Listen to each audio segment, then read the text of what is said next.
ready to start? My name is Dr. Poppy Moon, and I am a professor at the University of West Alabama. I am in charge of clinical experiences for school counselors, but I have made this that will work for school counselors or for community mental health counselors. The situations are the same. All right, so let's get started. Our first story is about Cinderella. So we all know about how great it was. She found the prince, and it was just a lovely time. Unfortunately, they had to go to marriage counseling. Okay, they made it for like about a month, and then things weren't working out, and she's like, we need to seek counseling. So they've been in counseling with the fairy counselor for about 3 months now. But during one of the sessions, the prince has a big announcement. Darling, I want a divorce. Oh no, what are we going to do about this? So the prince, because he's got a lot of money, he goes and lawyers up, right? And so he has his big expensive lawyer come down to the counselor's office. And he's like, you better give me a copy of your notes right now. If you don't give me a copy of the notes right now, because my prince has information for it, I will subpoena you and I will send you to jail. And so as a counselor, if that happened to us, we'd be like, what am I supposed to do? Okay, because that would be a really, that would be a bad situation. So what you would do is don't give your notes over immediately. Okay, if something like this ever happens, if there's a subpoena or whatever, you have the right to get legal counsel before you do that. So always make sure that you have legal counsel. Now there are some issues about having your records. Okay, so we're ethically mandated to keep records on anybody that we're working with. So if there is a court-ordered disclosure, you're supposed to work with all the people that are involved before you can give that information up. And as always, you want to give the smallest amount of information that you possibly can. And I'll talk about how I do notes in a little bit. So what would you do? What are you going to do? So you need to talk with the prince and ask him if he will come sign a release of information. And you'll also need to talk to Cinderella and have her sign a release of information. But maybe she doesn't want that. Maybe she doesn't want people to hear her private information. So she doesn't have to sign it. She has the right to wait and then get her own counsel and decide if she's going to sign it or not. So at that point, you will be able to move forward in giving the court or the lawyers or whoever wants them. But you want to make sure that she knows about it, because sometimes, guys, you've got a wealthy gentleman and he's got some other plans. He might be throwing that at her and she doesn't know it. She doesn't know that there's a subpoena. So always, when something like this happens, you want to talk with your colleagues, you want to get advice and figure out what you're going to do.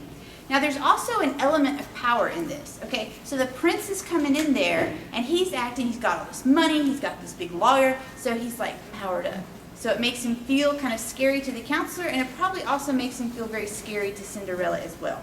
So you're going to also need to talk with them and see, maybe Cinderella has said some stuff in therapy that he could use against her in court. Maybe he could use that to get the kids or something like that. And she's not ready for that to get out. Then you're also going to work again with her legal counsel and find out what they say. And then at that point, you can decide if you're going to release the information or not. All right, next up is Little Bo Peep. You may remember her. She is a shepherdess. She's got a lot of problems with the sheep. She can't find them most of the time. They're in a field somewhere, and then she goes and she looks and they're not there. And this is very, very stressful for her, okay? So she's coming to see you about this problem. She's very anxious, and she's stressing. She's like, where are my sheep? I don't know where they are.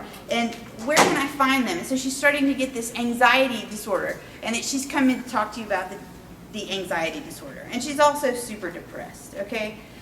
The problem is, Bo Peep, as a shepherdess, she doesn't have a whole lot of money. And so she asks the counselor, hey, would it be okay if I gave you some sheep for counseling services? So she wants to barter with it and see what she can do. So in the ACA Code of Ethics, there actually is a section that talks about bartering. And you can barter anything that goods, services, or other non-monetary remunerations from the client in returns for psychological services. And it's a good thing, because sometimes you have people in a community who couldn't also purchase, counseling. They wouldn't have enough money to do counseling.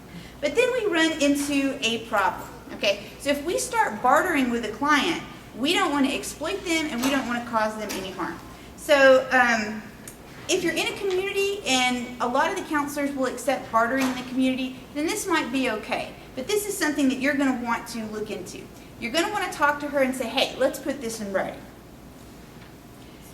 When bartering, you're going to need to watch out for the following things. Write out the details of the specifications of what's going to be in the agreement. You also want to talk about the quality and the quantity of the goods that she's going to give you. And so how many sheep are equal to one counseling session, especially if you're a really good counselor? And then how does the quality of the sheep, how are you guys going to define that? And is an old sheep worth more than a younger sheep? So you see we've got a lot of problems that they're having to look at. So once they do barter the sheep, now we have some other issues, okay? If she barters, say I'm doing the counseling, and I get the sheep, can I sell the sheep after she gives them to me? Can I use them to cultivate wool? Can I kill them and eat them? Can I keep them as pets? But what if I don't have accommodations for the sheep? So that's going to cause an issue for me. Other considerations is this going to harm Bo Peep? Because she, is in there for an anxiety disorder. She can't find her sheep. So then if she gives you the sheep, is that going to cause her to have even more problems, okay? So what if, though, I'm working with her and I realize that she has a personality disorder? So at the time we started to barter, she wasn't really mentally capable of making that kind of decision, okay? So once again, if I was doing that, I'd feel kind of uneasy, and I'd want to check with my colleagues and see what they have to say. Next up, our good friends Hansel and Gretel. If you remember, they were the children who got lost in the woods. The lady had a candy house and invited them in. All right. The thing that we're going to be dealing with these guys is the FERPA. And I don't know if you guys are familiar with this, but this has to do with schools. And it's known as the Buckley Amendment. It was signed into law by President Ford and protects the educational records of students. Now this applies to all schools that get federal funding from the government. But if it's a private school or a charter school and they don't get funding, then this is not applicable to them. I said that. That worked out good. Okay. So it also gives the guardians the right to see all of the information that the school has on their child. So this is counseling notes, this is discipline records, this is any notes that a teacher has ever made on them. Let's say that they get the records and they're looking at them and they're like, oh, this isn't how it happened. They have the right to ask for a correction for the record. And if the people also want their lawyer to look at the records, they can do that as long as the kids are under 18. So let's say, though, that I go to school and the school is kind of upset and they don't want to deal with me or whatever. The parent has the right to put it in writing that they want these records, and the school has to do this within 45 days. And if the parent cannot come to the school for some reason, the school will have to make photocopies of that and send it to them, okay? But the school may charge them for the photocopies and for the mailing. So let's say, what's the problem, okay? Hansel and Gretel's parents are really worried because the witch is trying to locate the children. She wants to see where they are. And she's a very sneaky witch. And this school happens to have a student directory. And they also have a website, and it has a special showcase each week where it shows a student, if they have positive behavior, that's on there, you can look at that. And there's a local paper that also covers events. So if you won the spelling bee or whatever, your kid could be in the paper. So every year, at the beginning of the school year, the school has to notify parents that there is a student directory and they are going to be sharing information in this way. So why might this be a problem for them? Anyone? The witch is looking.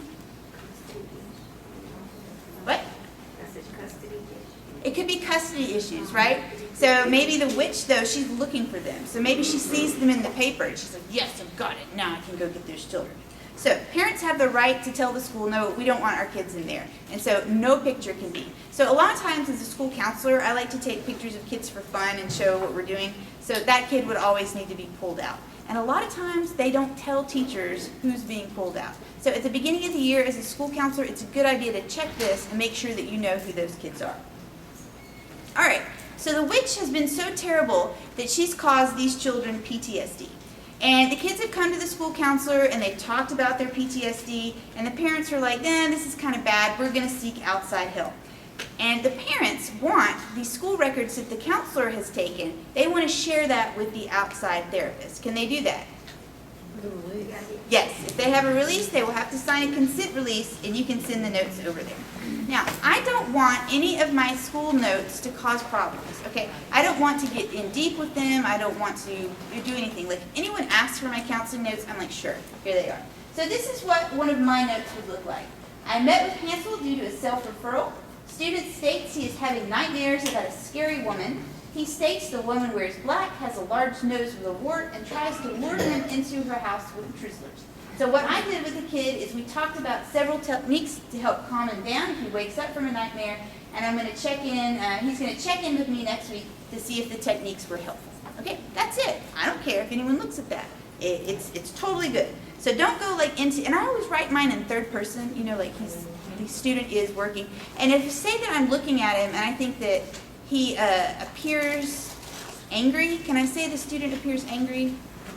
Okay, I can say he seemed angry. Isn't that right, Nisha? He seemed angry. He appeared angry. He appeared upset. But don't put the student was angry, the student was upset, because you don't know for sure. Okay, so that's how you want to take your notes on something like that. Next up, we have our good friend Rapunzel, lady that lives in the castle.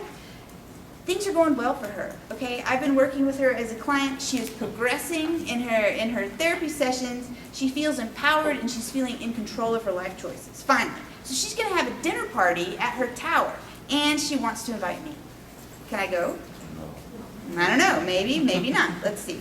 All right, so the main problem is the invitation is starting to come on boundaries, the counselor-client boundaries that we're looking at. And also in the ACA Code of Ethics, it says that if you're going to have a relationship with a client, that you have to maintain professional boundaries. All right, so basically that's what I told you right there. And you also need to say, if I did this, if I went to that place, would I be causing my client harm? So here are the considerations that I'm going to look at. I'm going to document that she asked me, and I'm going to include Rapunzel in the process of that. And then I'm going to ask her, how do you want to introduce me to the guests, right? Does she want her guests to know that she's in counseling? So she can say to me, I'm just going to say, this is my friend Dr. Moon. I'm glad that she was able to come, okay? And if I'm sitting at a table and I'm chatting with all these people and something comes up about therapy or whatever, I'll just be like, she's a friend of mine. I'm glad that she invited me to the tower to hang out with me. Okay. Also, I want to think, if I come and see her, is that going to be harmful? Is that going to be a harmful consequence? And I also, when I'm in therapy with her, I want to talk about potential scenarios and the outcomes. Okay, what if someone says something to me? What if someone thinks that I have been the counselor and they specifically say, oh, Dr. Moon, aren't you doing counseling with Rapunzel? And I'm like, oh, I can talk about that. I don't know. All right. So we need to talk about if this is going to cause an impact on the clinical relationship. If I don't go, am I going to hurt her feelings? Is that going to be really bad for her? And is the invitation, does it have the potential to further foster an existing connection? Okay, so I need to check out those things. Next up, our friend, the Little Mermaid. You may remember the Little Mermaid. What's going on with her right now, she's 15, and she has saved a gentleman from a shipwreck. And she wants to be with this gentleman, and she wants to be on land with him. But she can't survive on land because she's not a mer person. Okay, so that's the problem. So she would like the therapist to turn her tail into legs. That's what she'd like. So she goes and sees the Sea Witch, okay? And the Sea Witch provides counseling services in a sea cave. She's also is in an MLM marketing scheme that sells potions and essential oils that can turn a tail into legs, all right? So she's happy about that. But she'll give you a discount on the product, okay? So that's a good thing. It'll work out like that. All right. So the problem is when you run into things with a minor is the minor has the inability to give voluntary consent, okay? And assent is different than informed consent. They're two different things. So sharing information with the minor, you want to explain to her what services are going to happen. When you and I talk, this is what we're going to talk about. This is what we're going to do with your therapy. Okay, I'm also going to talk about the nature of the process, and I'm going to talk about the counselor's role and what information is going to be shared. All right, I also want to talk to her about her autonomy.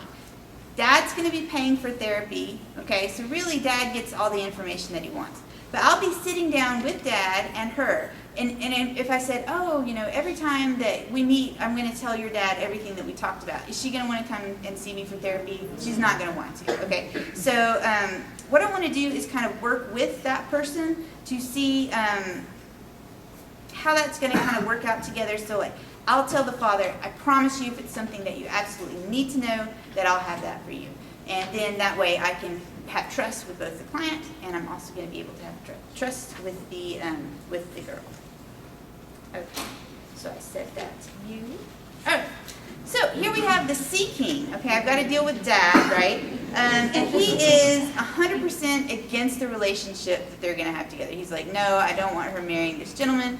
This is not what it's going to work out. But he's okay with her going to therapy. He's like, that's okay, I can work that. And he does have the right, like I said, to see all of the stuff on his daughter's treatment, but he's going to work with me so that that is something that doesn't happen. Like I said before, if you are going to share information and confidentiality on something like that, you want to talk to the parent on a need-to-know basis so that everyone trusts the counselor. All right, so she's selling potions and she's selling essential oils. Okay, this is funny. I thought this was funny. Okay, so I can sell the person if I have like a workbook or something that we're working together on. I can share that with the client. Okay, but if I have essential oils or things that turn your legs into fins, I can't sell that. Okay, I can't do that. I can't, because it would be like a power differential again. I'd be working with somebody else. Okay, let me go back. Okay, I said that power differential. Okay, don't sell unnecessary products. All right, our next friend that we have is Little Red Riding Hood. And Little Red Riding Hood meets up with the teen wolf. She calls him Woofy, and they go to her grandmother's house after school in order to hook up. Okay, the problem is that Red is 13 and Wolfie is 17, all right? And she says that Wolfie may have videotaped the entire hookup. Okay, and guess what? After the session, she's gonna go see him, and they're gonna have another hookup. All right. So as a counselor, I've got to worry about a little things. The first one is I'm thinking she's a minor and she's involved in unsafe behavior. And then the ethical and legal issues I have to think about is this confidentiality? Do I have to tell, am I a mandated reporter? Do I have to talk about child abuse? Also, I've got to figure out, what does hooking up mean? Is that just, hanging out, watching TV, or is that, I don't know. So that's what I'm going to do, is I'm going to ask her. So I need to be knowledgeable about the state laws. Here in Alabama, the age of consent is 16. So if Wolfie was 17 and she was 16 and they're hanging out together, that's going to be a problem. And as a mandated reporter, I'm going to have to talk about that. Okay? But otherwise, if they were the same age, it's going to be, if they were both 17, or would it be 16? If they were both 16. Yes. Yes, both 16. Okay. And then I have to think about, is this sexual assault on a minor? So I talked about that. Okay. Also, if he's been taping them hooking up, it might qualify under the creation of state law as pornography. So we need to look at that too. And I need to talk about, okay, she's going to meet with him after the session. What are they going to talk about? And can I let her leave my office and go somewhere and be safe? Okay? So those are different things that we want to talk about with her. If I have to report, since her parents are paying for therapy with me, I'm required to kind of report to them. And since we've kind of negotiated this thing at the beginning, and I've told them, hey, I promise I'll tell you when things are not going well, then I will have a responsibility at that time to do so. Now, whenever I have to talk to a kid about stuff like this, and I think, okay, I did that. It's so hard for me when I make PowerPoint slides, and then I know what I'm going to say, and then I just kind of go over them. Okay, here we go. If I have to disclose to the parent, I always want to say to the kid, the reason that I'm talking about this is because I want to help you and support you. Okay, help and support. I also use this if, like, say that I'm in a school setting and I have a pregnant teenager, I'm going to have to talk to her parents about that. But I also say, I'm going to do this with you because I want to help you and I want to support you. And then I will give her the opportunity of how I'm going to disclose this to her legal guardian. Does she want me to sit in with a legal guardian and help her tell them, with me facilitating? Do they want to, does she want me to call them on the phone and she sits there with me while we talk about it?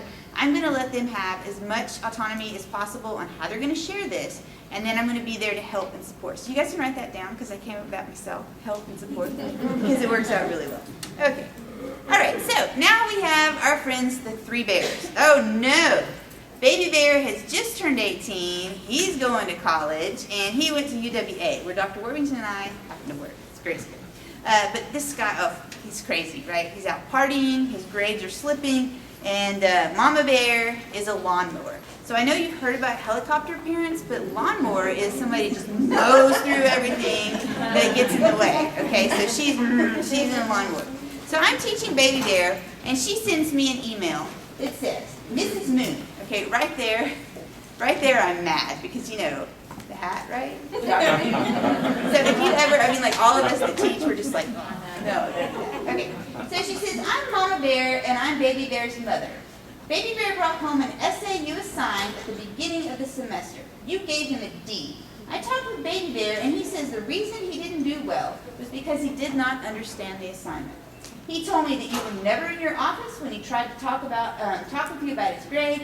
He said he has sent you several emails and you didn't respond. Please advise Mama Bear. I hate please advise. I always grind my teeth playing please advise. Do I respond to her? Why do I not respond to her? Because he's 18. And when a kid becomes 18, FERPA changes, okay? Now the parents don't have the rights to the academic record anymore, okay? She's STEAM. She doesn't know this yet. So, yes, exactly, yes. So next what happens, next day, I haven't responded, she's hot about it, she emails me, Mrs. Moon. Oh, okay, I'm Baby Bear's mother. I contacted you yesterday about Baby Bear's grade. You have not emailed me back. Is this how that you treat your students' parents? It's obvious to me that you do not care about my child. Baby Bear is very upset about his grade. He told me he's trying very hard, and I want you to give him an extra credit assignment so he can pass your class. I think he deserves a B, Mama Bear. Do I respond to her? I do not. But I keep all of this stuff in a file folder because Mama Bears always try to come at you. So always keep this together. Uh-oh, next day, Mrs. Moon once again. This is Baby Bear's mother. Is this how you treat parents who pay big money for their children to attend your school? I have contacted you twice about my son's grade on a paper. My son is inconsolable. When he was in high school, I never had a problem getting teachers to respond. In fact, they gave him a 50% on all his assignments, even if he didn't do them. And I don't know if you guys know this, but in a lot of schools, you get a 50% so they can make it up later if they want to. Okay. I am livid that you have not contacted me. I'm contacting the dean's office and lodge a formal complaint about you. I will tell them what a terrible professor you are and that you do not care about your students. I'm willing to call the president of the university to get you fired. Do I respond? No. Okay. So once again, here comes FERPA. And it doesn't matter if they're paying you big money.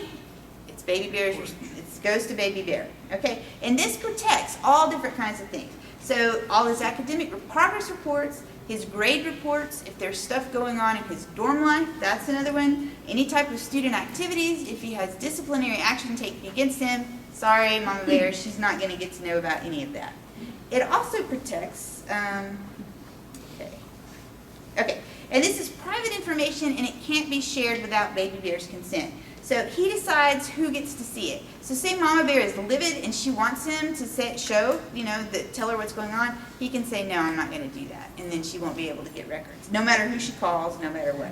But he can say, if he wanted a lawyer to look at it or his grandmother to look at it, he has the right to be able to choose what he wants to do. All right, Snow White. Did you guys see my costume? My mom made this to me. When I was an elementary school counselor, we got to dress up. And my mom likes to sew, so she sewed me this. And it's been in the closet probably for 10 years now. So I was like, you guys can see it and enjoy it. All right, our friend Snow White. Here's the situation, okay? I'm seeing the evil queen. And she's Snow White's new stepmother. And she feels that she needs to be the fairest in the land at all costs. So what she's done is hired a mercenary to kill Snow White. And the mercenary was not successful, so now she's going to take charge and she's going to deal with this. Now, Snow White has been missing for several days, and the counselor is concerned for her welfare. I'm worried about her. What's going on? So, here are some of the main problems that are facing me. There's possible harm to a third party, and that's going to be Snow White. So now I have a duty to warn. Maybe I have a duty to warn. Okay? A counselor is required to give out information and protect people from unforeseeable harm. And now there's a duty to warn goes under the Tarasoff case. Everybody heard about the Tarasoff case before? Okay, and I'll tell you if you don't know. You also want to know your legal requirements by state for doing something like that, and you also need to consult with your colleagues to determine if disclosure is necessary. So this is the Tarasoff case. When was it? In the 70s? It was I think it was 1974 when it happened. So there was this guy, and he went out a few times with this girl named Tanya Tarasoff, okay? And she was just like, I don't think we're cool about that. I don't want to date you anymore. He's seeing the therapist that's on campus, okay? So he tells the therapist, you know, I might want to kill her, I'm tired of her, I'm going to stab her, whatever. Okay, and so she got kind of nervous about that after this guy left. And so she calls her supervisor in the University Health Center. And she says, this is kind of weird. He's saying threatenful things. What am I supposed to do? So they went and they called the university police. And so the university police, they go down and they talk to this guy. Okay, and he's like, oh no, the therapist had it wrong. I was just joking about it. It wasn't really what was going on. So then, what happened? Okay, he really was serious about this. And he goes and he finds Tanya and he stabs her like some ungodly amount of time. And then her parents get upset because they're like, hey, the therapist knew, the person that was higher up knew, and also the university police knew. And nobody called us and nobody contacted us. So that is, they sued for negligence, and that was their problem. So it's now it's in the ACA as serious and foreseeable harm and legal requirement.